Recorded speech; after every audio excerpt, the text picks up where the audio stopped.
This is the story of what happened when I set out to change the nation's attitude to its favourite meat, chicken. I didn't say anything. Please take the store. Of how I challenged my local town to give up factory farmed birds for free range. I am challenging you to be the first free-range town in Britain. I think he's got the wrong town. I think he's basically a con man. He ain't going to do it, is he? He isn't going to start a domino off, as it were, and slam down all the supermarkets. It's not going to happen. But I had no idea just what I was getting myself into. There were certainly some memorable highs. Was the chicken free range? Oh, indeed it was, yeah. Yes! And some very lonely lows. So fucking fed up with the kind of amateurism and the way this thing is being run. The journey made me question my deepest principles and took me to some dark and mysterious places. I really don't want to kill another bird this morning. And I realised I'd left the cosy world of River Cottage far behind me when I decided to set up my own intensive chicken farm. Oh my God. Fucking stinks. Well, this is standard broiler house production. No frills.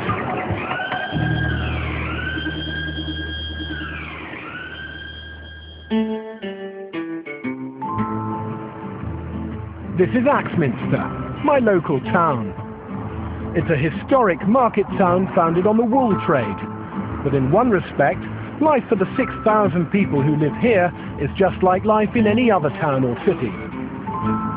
Because Axminster today is not so much a market town as a supermarket town. Do you usually shop in Axminster? Yeah. Yeah. And where do you go? Tesco. Do you? Tesco. Yeah. Do you also go to the supermarket? I do, yes. Which one? Tesco's. Bingo.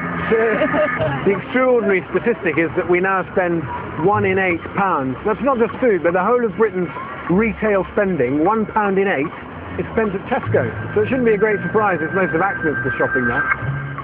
The supermarket's combination of convenience and low cost seems unbeatable. We all lead busy lives, and it's very often easier to buy it all under one roof.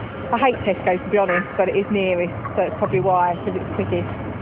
And the supermarket steamroller leaves nothing in its wake. There was a butcher's that got shut down. There was a greengrocer's that got shut down. There was no call for it because nobody used to use them.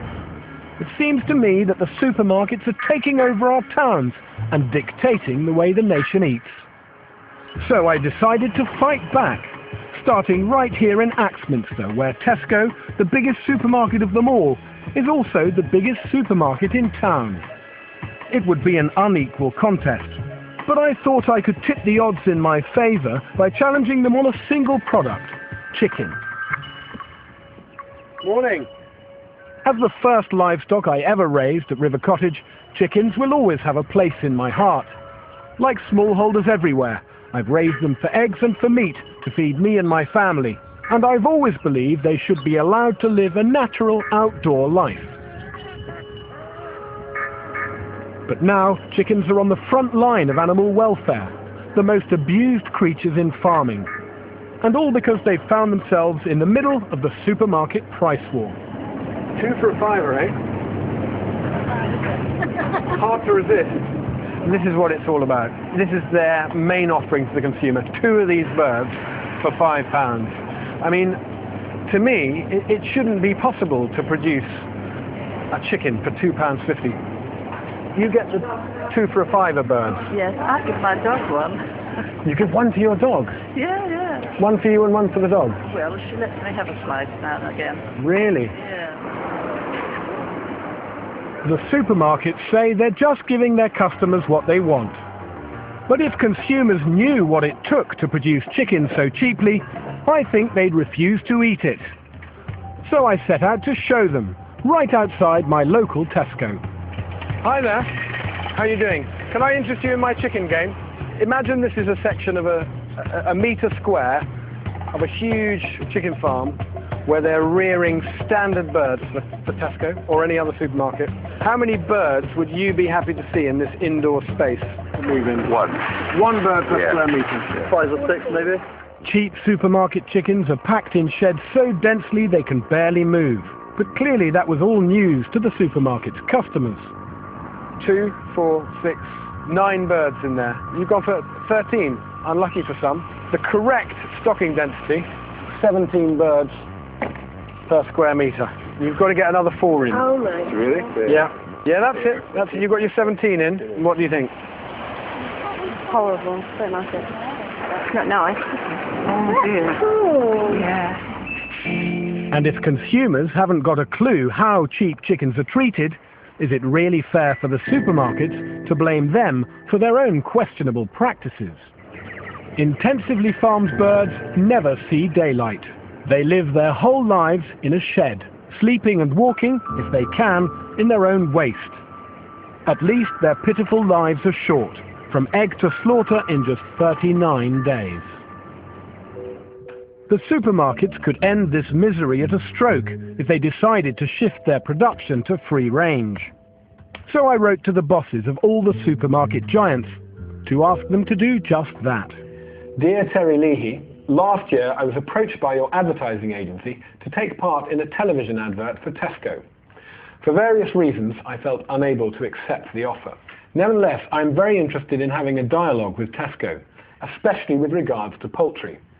I would therefore like to extend an invitation to you and all relevant members of the Tesco team to come and spend some time with me at my cookery school, River Cottage HQ, to discuss these vital issues.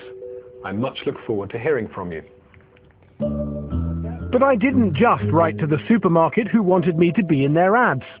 I thought I'd give them all a chance to get their acts together. Co-op team and relevant members of the Sainsbury's team, of the Waitrose team, Asda team. I think they'll go for that. I think they have to. I mean, you know, they've got to reply to that. The second part of my plan was to show supermarket shoppers exactly what they're eating when they buy a bog-standard bird.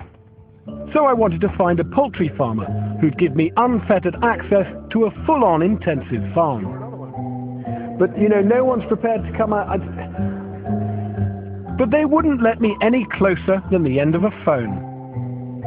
I don't see it as being about me putting the industry in a bad light. The farmers weren't playing ball, and the supermarkets weren't exactly falling over themselves to get back to me either. Hi, is Guy McCracken there, please? It's Hugh Whittingstall here from River Cottage. Hi there. I was just hoping to get him for a quick chat on the phone this afternoon. Is Andy there this afternoon?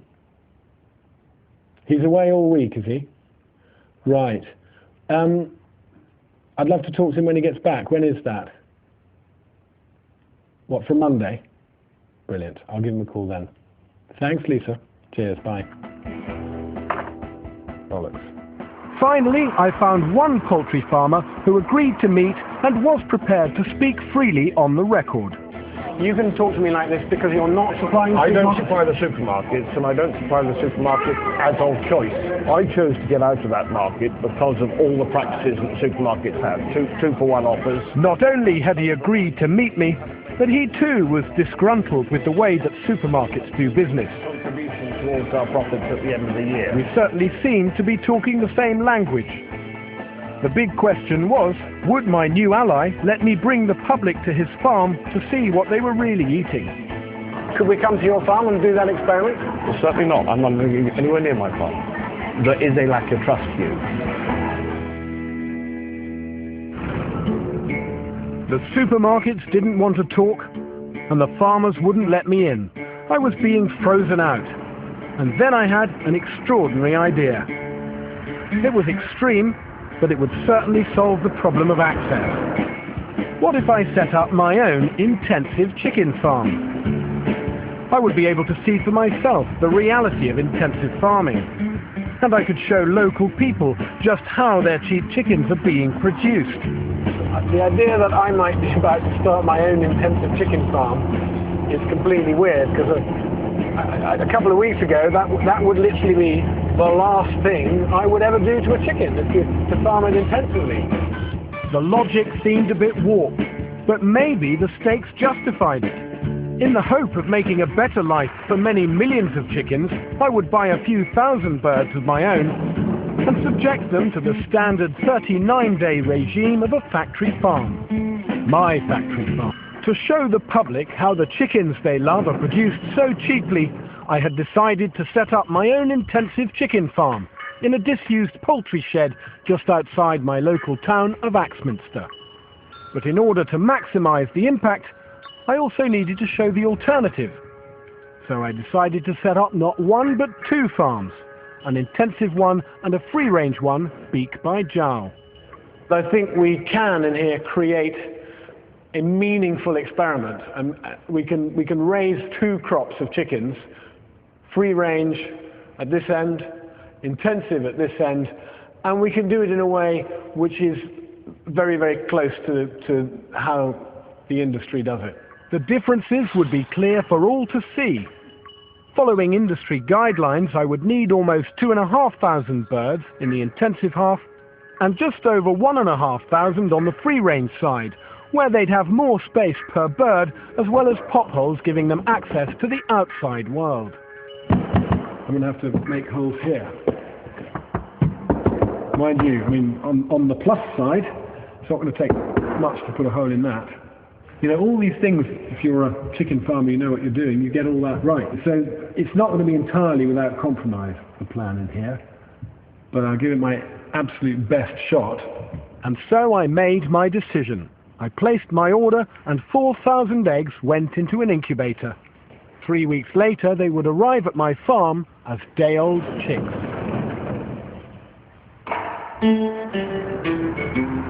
To make life better for Britain's millions of chickens, I wanted shoppers everywhere to shift from miserable cheap poultry to more natural but more expensive free-range birds.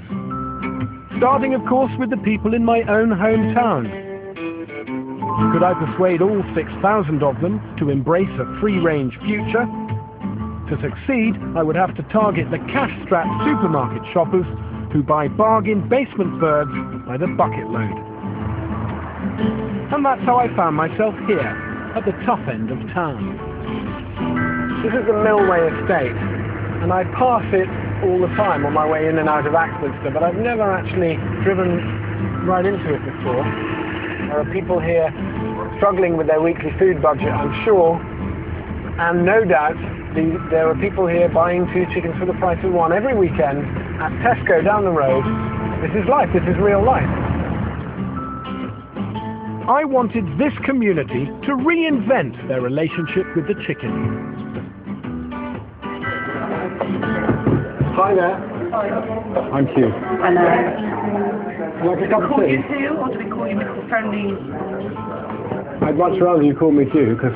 Bit of a mouthful. Absolutely. Yeah, we can. Morning all. Morning. How are you all doing?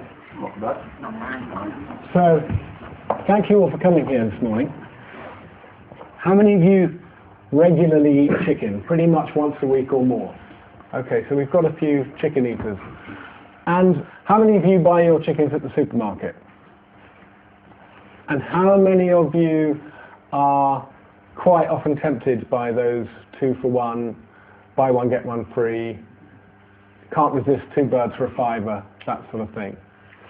Well, I mean, in that sense, I think you represent the vast majority of chicken consumers in this country. My hunch was that they either didn't know or didn't want to know about the grim life of a cheap chicken.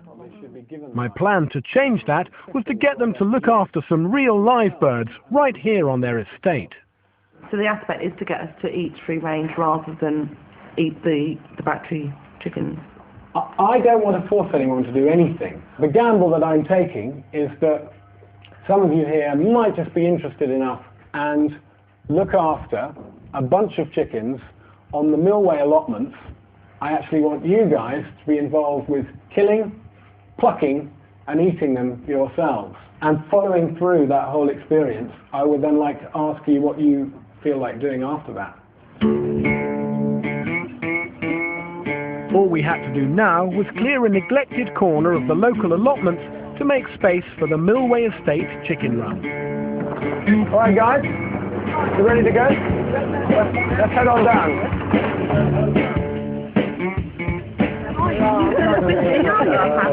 Which bit did you think it was? Wow, a little bit up there. No, there's a lot to do.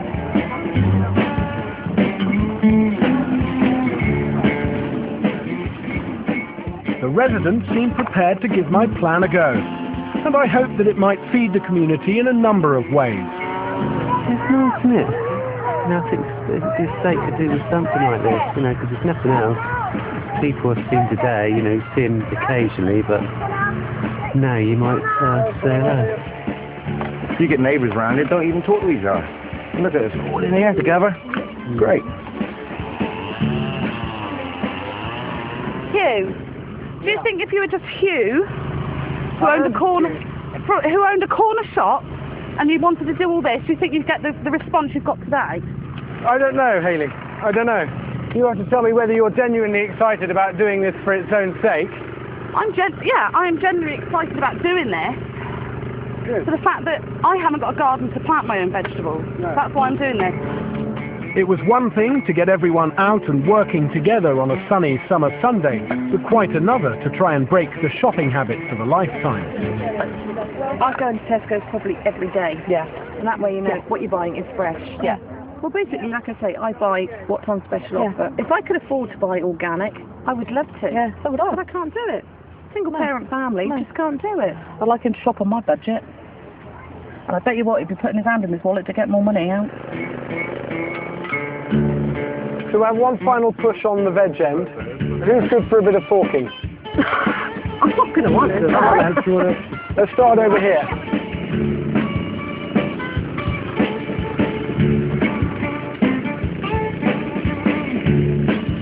Everyone reckon they've had it for now? Yeah.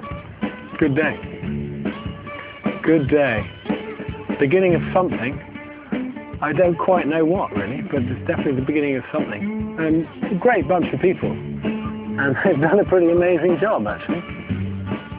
With a good day's work behind us, 4 neglected allotments had been cleared and made ready for a chicken run, which would soon be home to a flock of birds and the veg to go with them.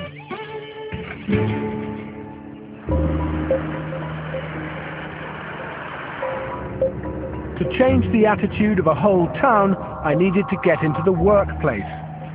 Axminster Power Tools is one of the town's biggest employers and could give me access to a couple of hundred potential allies to my chicken cause.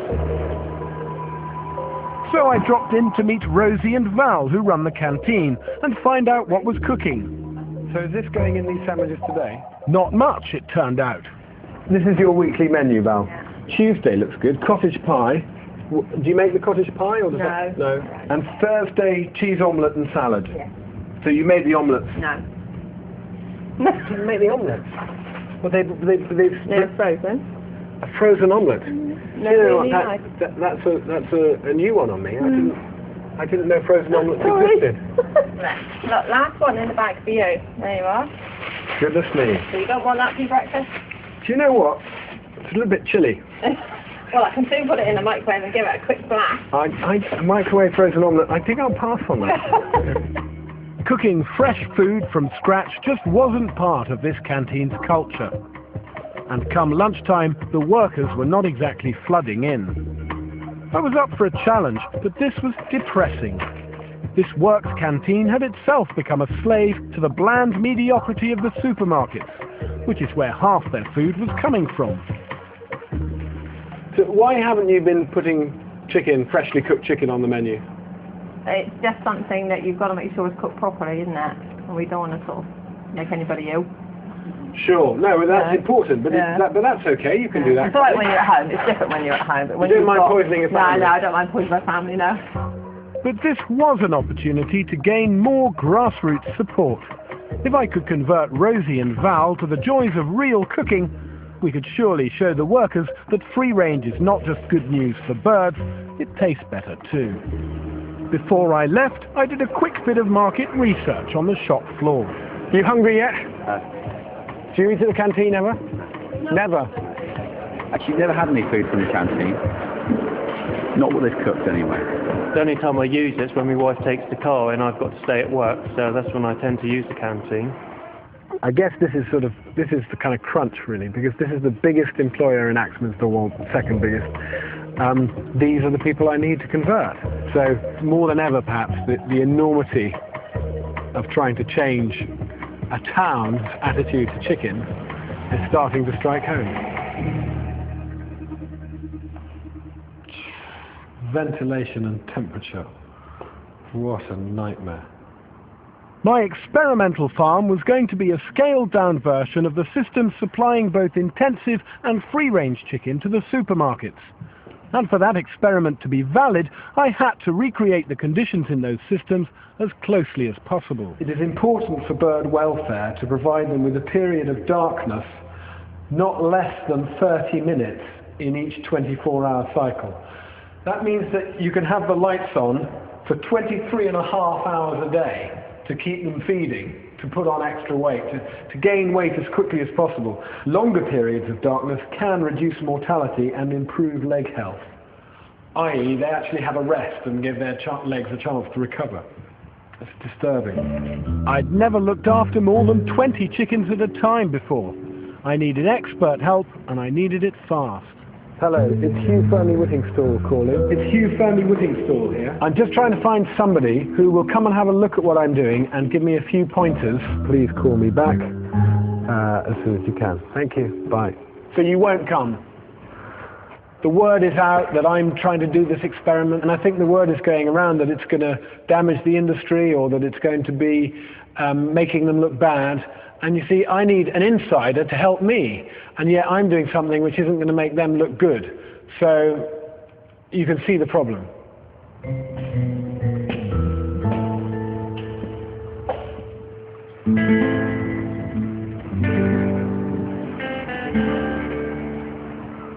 On the Millway estate, I thought we'd got off to a brilliant start, but I could see it would be tough to persuade the likes of single mum Hayley that going free range wasn't just for the well-off. How about Hugh stepping into a single parent's shoes for a week and seeing what we have to live off? Hugh's never got to worry about that. You know, a lot of people are going to be sitting watching this, you know, probably just eating a roast chicken from Tesco's, Asda, or anywhere else that's factory. You know, yeah, it might open people's eyes up to what it's all about, but 9 times out of 10, we all know. You know, they're cooped in small spaces, they don't see daylight, they don't see grass. We know that, but they taste nice. And price wasn't the only issue. For Andrea and Anthony, the concept of free range was simply off the radar. I wouldn't know the difference between a free-range chicken and a normal chicken, and I think a lot of other people would be the same. You know, I like to eat well. I like to buy better cuts of meat. I'll be honest, I get the chickens when they're on special offer.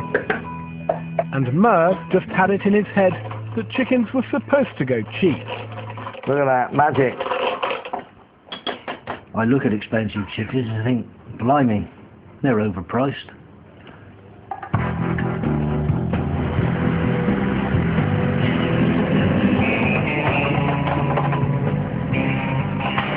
Back at the farm, I'd almost given up on finding a stockman prepared to help me.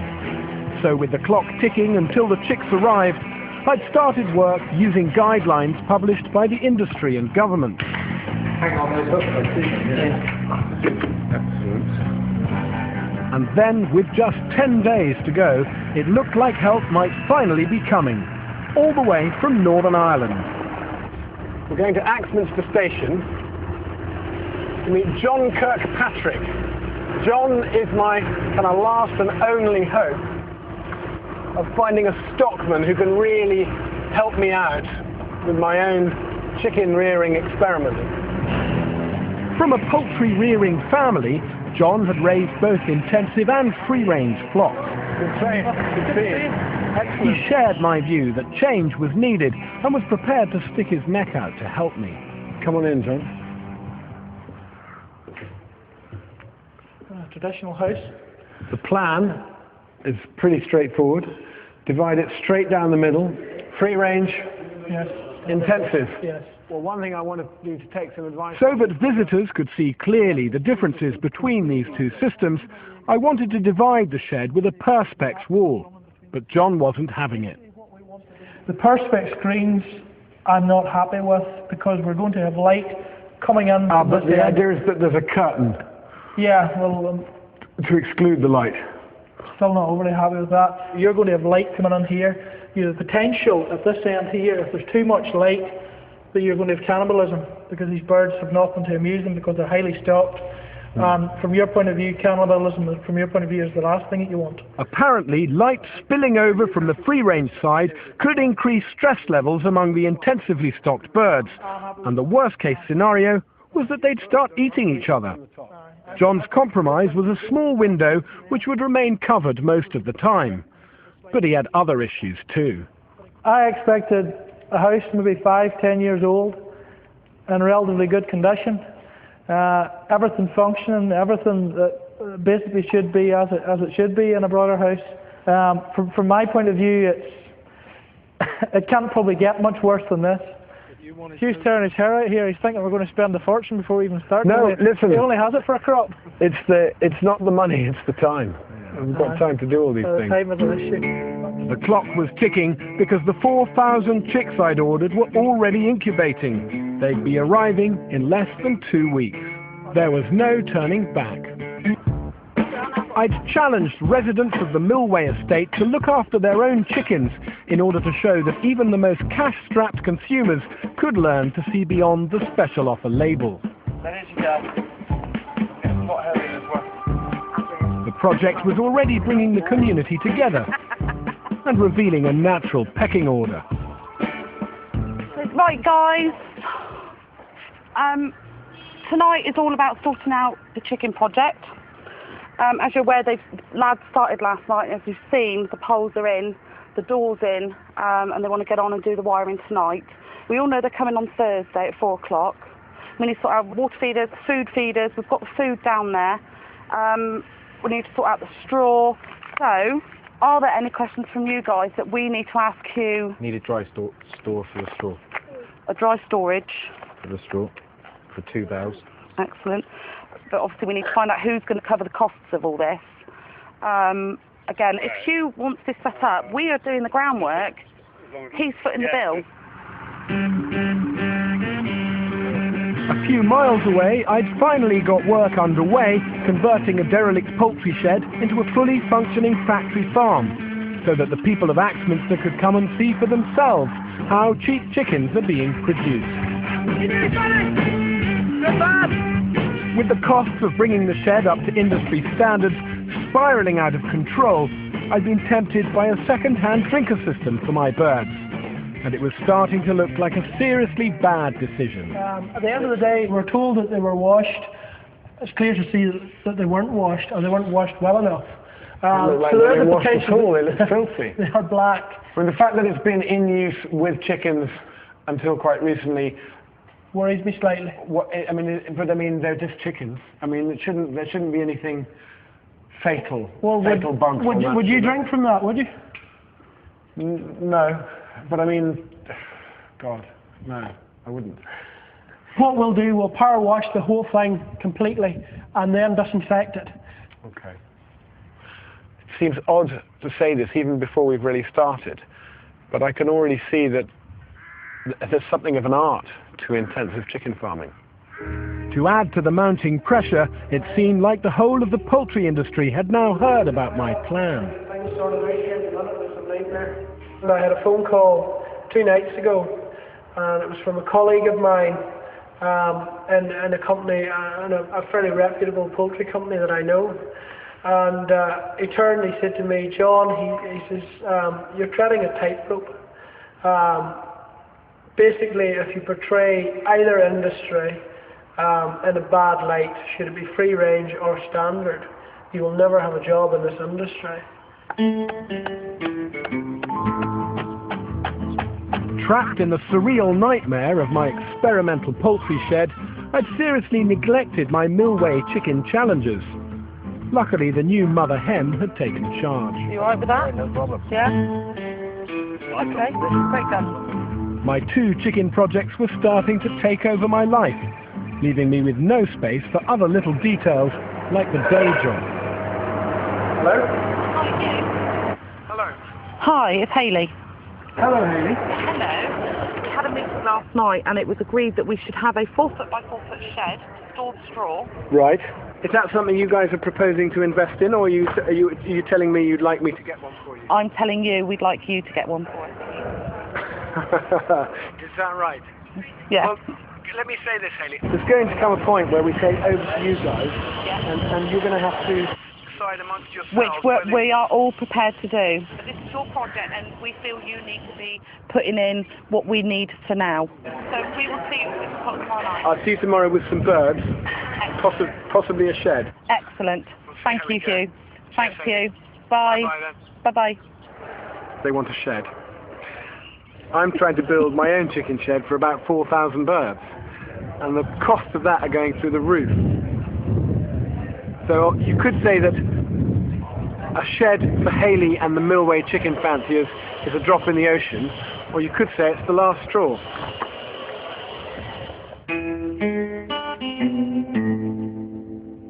I'd written to the bosses of all the major supermarkets weeks earlier, but so far I'd only had one reply.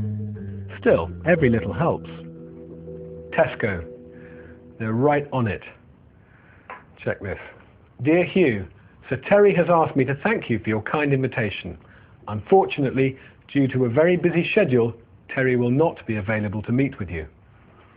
Oh dear. However, Terry's senior colleagues in specific areas of the business are very interested in farm animal welfare and would welcome the opportunity to discuss your proposals. That is a discussion worth having. That to me is starting to look like a meaningful meeting.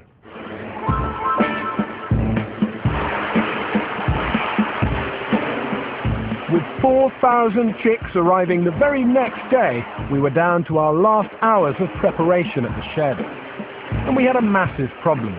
Despite pressure washing and acid baths, our second-hand drinkers were still filthy. I'm very, very disturbed about these. You know, I was expecting them to clean up. But I mean, is there caked food in there as well? It's just lime. It looks rubbish. It looks like we're taking a risk. We do anything wrong in here, that the industry's going to be all over us. The prospect of poisoning 4,000 chicks was terrifying. I'd never forgive myself, and anyone who wanted me to fail would have a field day. We needed replacement cups, fast. What are the chances we're going to find 400 cups today? Highly unlikely, because this stuff is brought into order. It's not brought in to sit in shelves and gather dust. This stuff has to be shipped down from Europe. How long does that take? And it could take up to a week, and sometimes 6 weeks in advance. This stuff has to be ordered. John Kirkpatrick here. Is Andrew back yet or not? No word of him yet. Right. Okay. I think we need to get over to my place and get on with the other stuff we need to do today. You reckon there could be about 500? That could be good news. Do you think there's 500? Right. Well, we'll be there in 2 hours. We might have somebody there for you very shortly for them. Okay, we'll take at least 400. There's definitely the square fittings. There for the square fittings. That's grand. Well, we'll have somebody with you this afternoon for them. That'll do. Okay. Cheers. Bye. They've got them. They've got them. So we changed them before the first one. Yeah. So that's that sorted. At least the Millway gang were ready for their chickens. As well as free-range meat birds, I'd promised them some of my laying hens for eggs. But first, I had to catch them.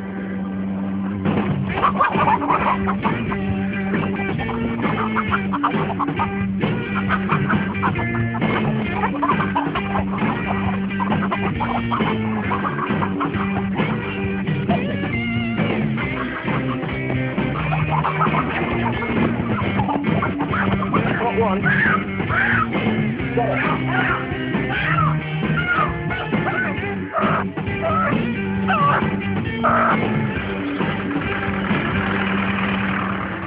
It's just gone insane. I mean, today and tomorrow, everything's happening at the same time. I'm not sleeping well at all. I'm waking up very early in the morning with my head swimming with chickens. I'm practically growing feathers. I mean, I'm delivering these birds to Millway, and on the very same night, John and the rest of the team are working frantically to get the broiler shed ready for tomorrow's delivery of chicks at 8 a.m. Oh,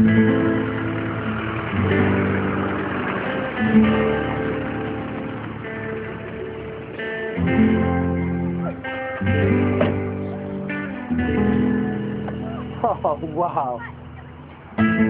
That is amazing. The luxury of a new storage shed was just going to have to wait. But at least the Millway Estate chickens had arrived safe and sound. You right there, Brian? Does that make you feel a bit anxious? I'm shaking like a leaf. Really? You've got a serious phobia? Oh.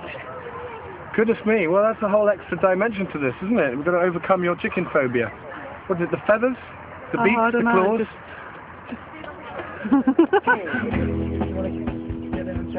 With a dozen laying hens and 10 free-range meat birds now on site, the families could look forward to fresh eggs and a homegrown Sunday roast, as long as they took good care of their birds. Come on, hooray, 10 birds in. You've got a really good setup here. You've got a nice run. You've got some healthy young birds. Come Saturday, 2 days' time, you can open the door and let them out in the morning. What time is it in the morning? So between 7 and 8 is a good call.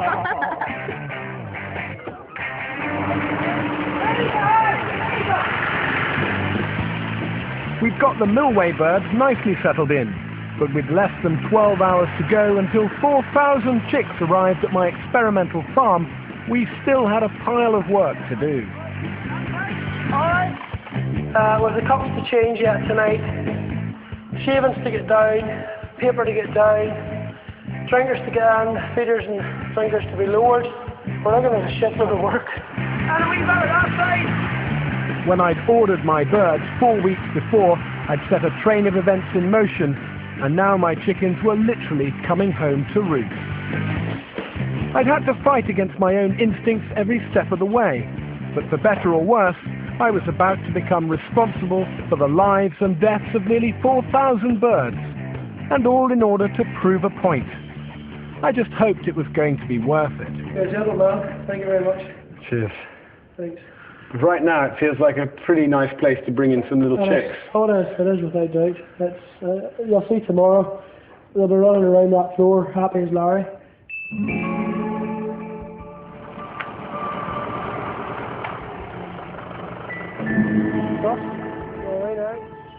Here it was at last, day 0 for my 4,000 chicks, and the beginning of 2 very different stories. In the intensive side of my shed, industry guidelines allowed me to squeeze in 2,322 birds.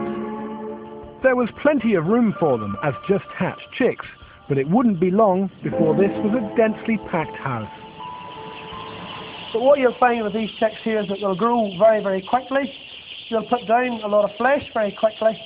And at 39 to 42 days, these will be ready for the supermarket. It could be as little as 39 days. It could be 5.5 weeks. It could be less. It could be 35 days. This one looks like he'd rather be a free ranger. I already feel a shame that he likes running down my arm. I feel it's rather a shame he's not over on that side, because he's obviously a bit of an adventurer. Over on the free-range side, not only would the same size space be home to a third less chicks, but in a couple of weeks the pop holes would be open to let them range outside. Farming on this scale was virgin territory for me, but I was determined to follow industry guidelines on both sides as closely as I could, to show truthfully and clearly the difference between a free-range bird that would cost you £5 or £6 in a supermarket and a standard bird which could sell for as little as £2 or £3. They're all alive, they're all cheeping, they're all ready to go. The experiment starts now, it's day 1.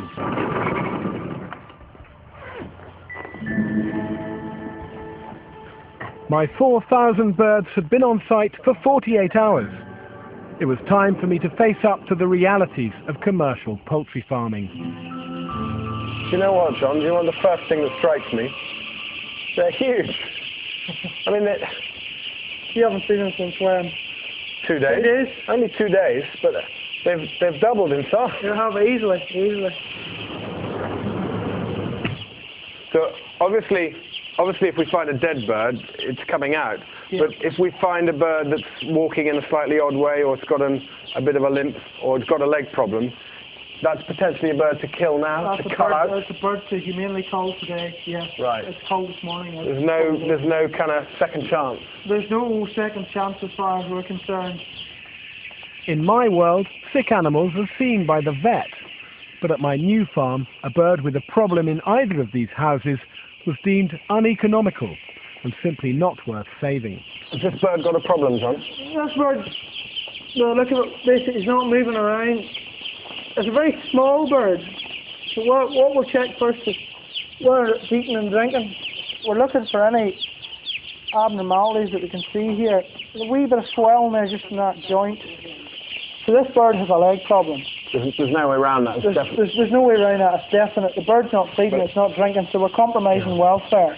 Okay.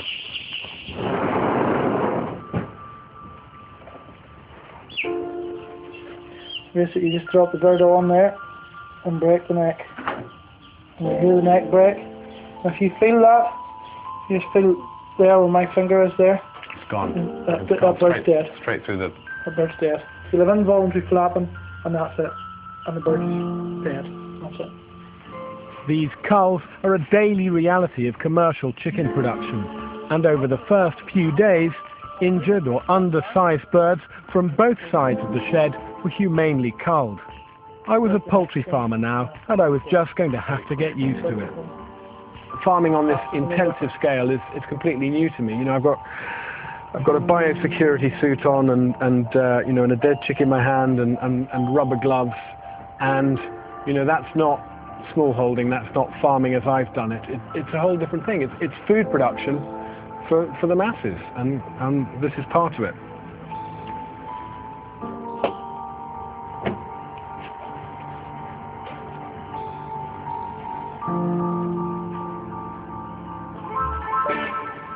The experiment I'd created at the farm was unsettling me.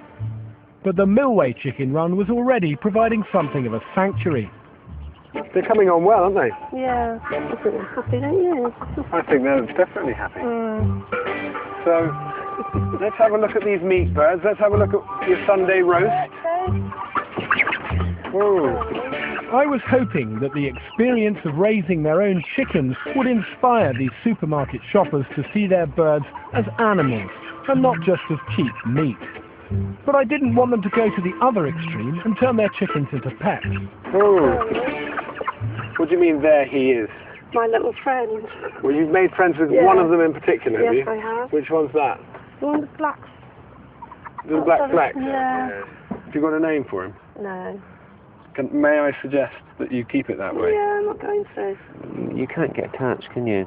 It's so hard though when they're relying on you, you know, for food, water, and then after a few weeks you kill them. Merv, how are you getting on with the chickens? Very well. Thoroughly enjoying it. Are you eating chicken at home at the moment? Now and then. Uh-huh. So you're getting regular chicken from Tesco? Once a week, yeah. Right. Do you get go for the 2 for a £5? I have done, yes. You did on Saturday, Merv. Yeah. He hid them in the car in case anybody saw them, didn't you, Merv? Jane. Jane. The secret's out now, Merv. You can go off people, you know. Yeah, I know. To take my campaign beyond Axminster, I needed the supermarkets to get on board. But I was still struggling to get any meaningful response. M&S, here we go. Hello, Hugh Whittingstall from River Cottage. I was delighted to hear a little while ago that we had the prospect of a meeting, but then very disappointed to hear that you guys had decided to withdraw from the meeting.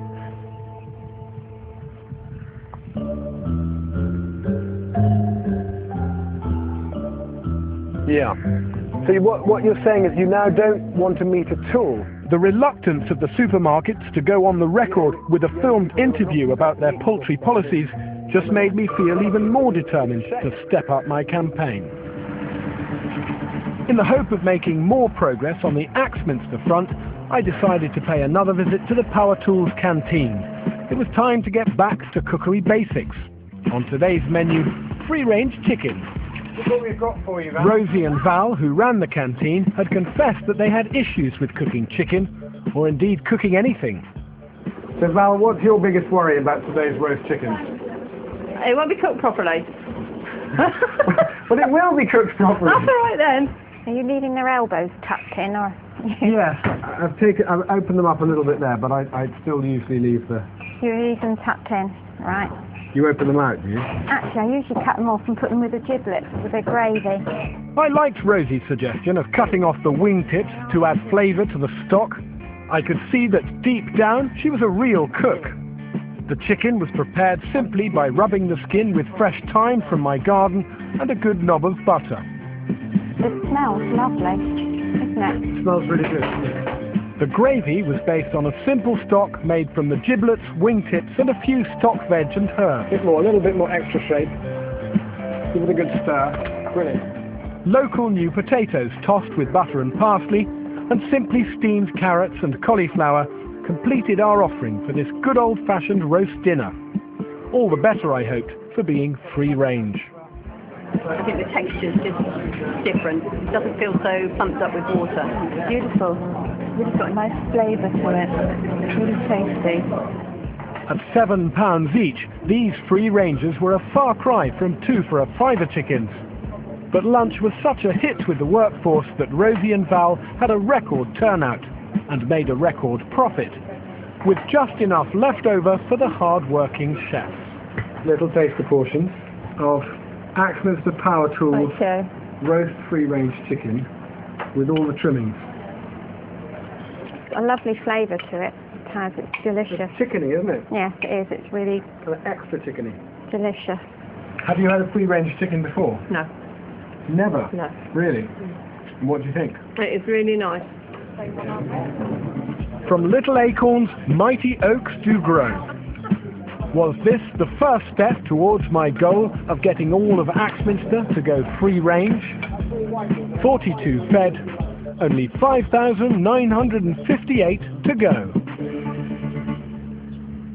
Still to come on Hugh's Chicken Run. I am challenging you, Axminster, to be the first free-range town in Britain. My factory farm takes me to the brink. I really don't want to kill another bird this morning. Hayley finally bonds with the bird. Hey, weapons sold. Tesco interview request. And finally, things start to move with the supermarkets. Unfucking believable.